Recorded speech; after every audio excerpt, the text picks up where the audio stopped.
Okay, so now moving on to water. This is another factor that can influence the performance of the athletes.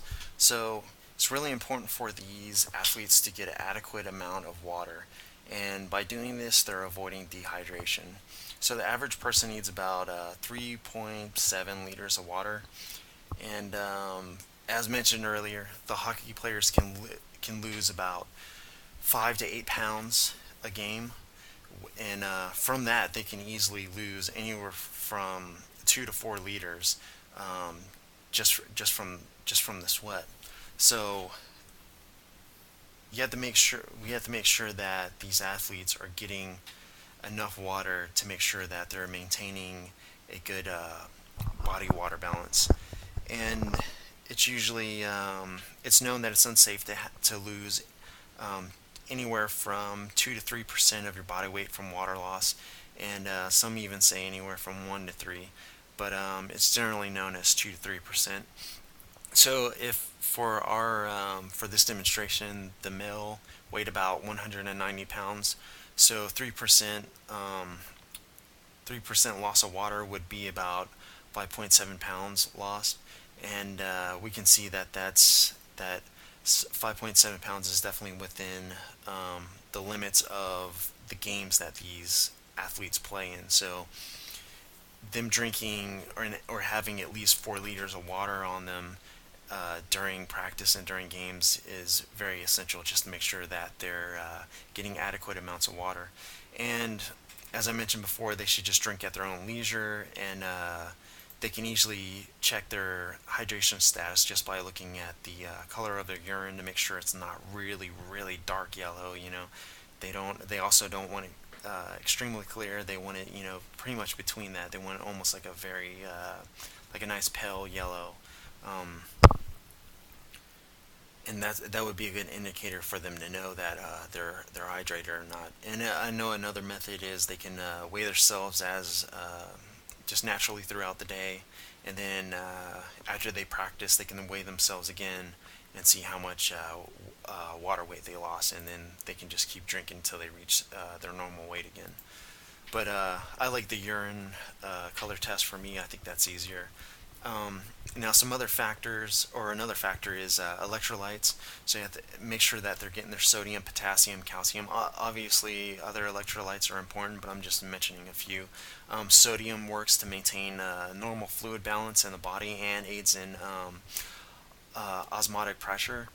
And also, potassium helps in the maintenance of body fluids as well.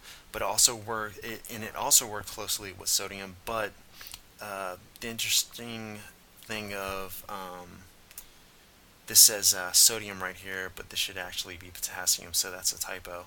But potassium also produces electrical impulses, and helps with muscle fibers, contracting and nerve stimulation. Calcium is similar in a way. We know that it helps build bones, but it also helps with the nerve impulses and muscle contractions. So these electrolytes that I've mentioned are very important in neural activity. This could be in brain neurons in the central nervous system, sending signals to your brain, to the spine, and then out to the effectors. But they also affect the motor neurons, which are the neurons that we're most interested in, because we want to make sure, as a hockey athlete, that we're getting the correct amount of muscle contractions, and this will essentially lead to muscle endurance. Now, for the motor neurons, and if anyone familiar with just regular neurons or motor neurons, you need the sodium and potassium, which enters the neuron to send the electrical signal to the synapse, and then it reaches the other neuron, and then it keeps on going down that line until there's muscle contraction. Well, calcium is also released at the end of that process, so all three of these nutrients, or these electrolytes, are really important for muscle contractions.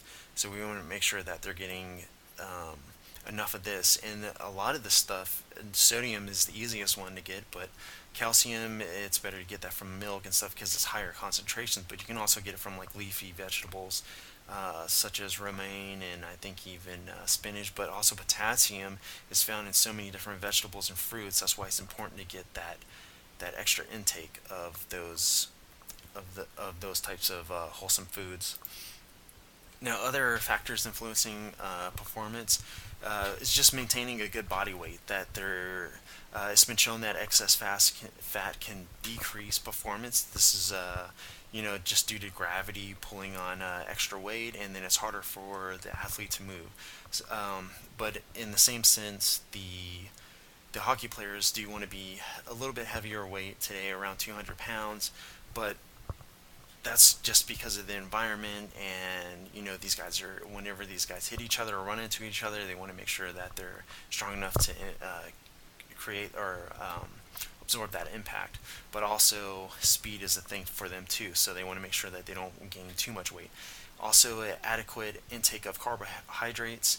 Carbo loading can be used, but I like to stick to the more along the lines of that macronutrient, more about 60% of carbohydrates, and that just is going to ensure that they are storing enough glycogen within the muscle cells, and they have enough energy to go on for those endurance events.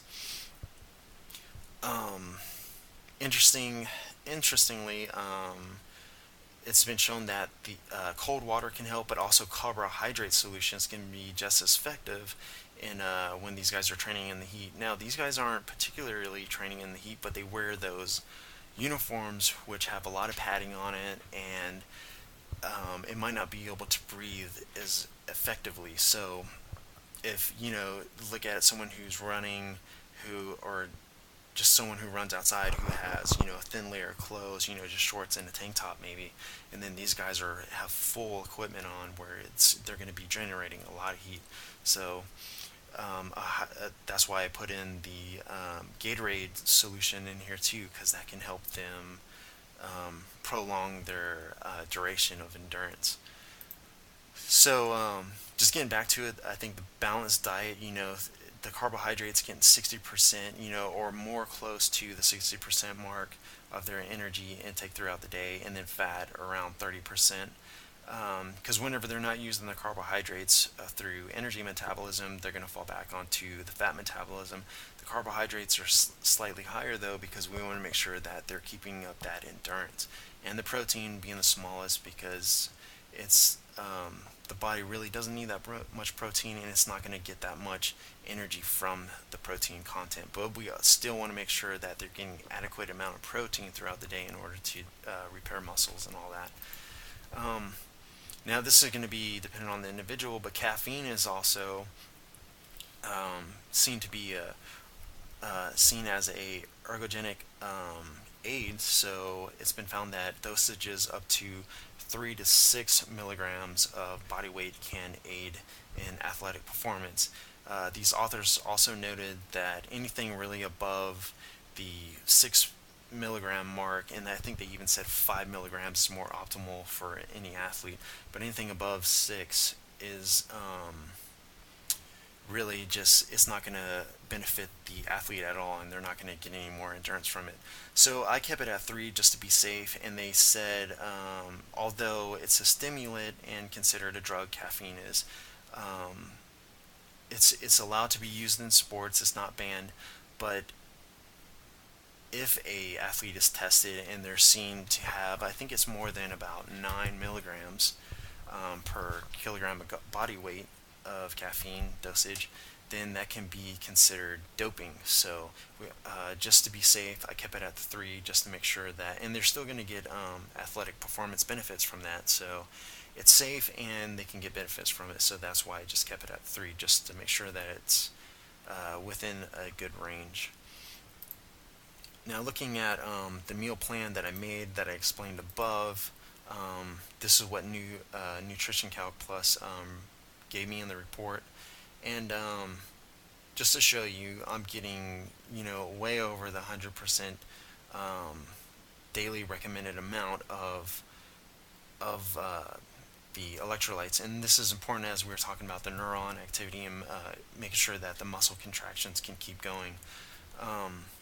But if these were above, especially for as high endurance and duration that these athletes are performing at, it's really important to make sure that these guys are getting the essential nutrients that they need. The sodium is slightly higher in this, and this is I kind of did this in another way on purpose to show how high from that chili, which is more processed, and show the importance of eating more wholesome foods.